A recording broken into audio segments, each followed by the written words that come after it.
That's a lot encompassing question. Yeah. Raghda, maybe you have a response.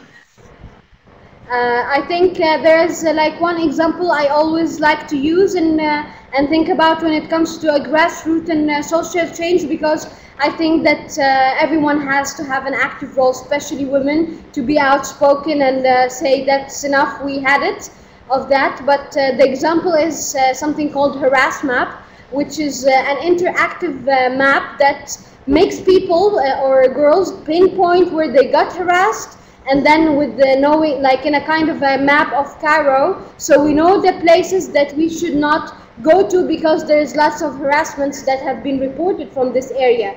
So and harassment is very good because it's interactive and it's people who report, so there's no kind of satellite or security, that people who comment and report what kind of incident that happened, either it was groping or it was verbal harassment or what exactly happened on that street. So we now know where is the hot zones, what we call the hot zones, that it's unsafe for women to go. It's either because it's dark places or like mobs attacks happens there, and we know that there's some areas more safer for women.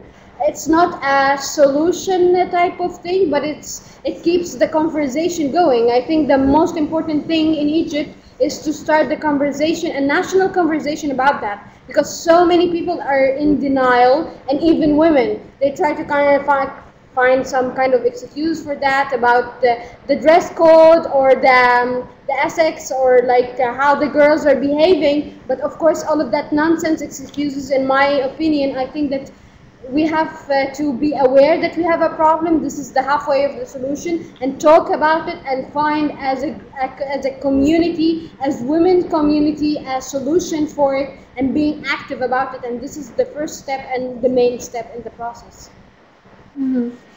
Raghda, masterpiece.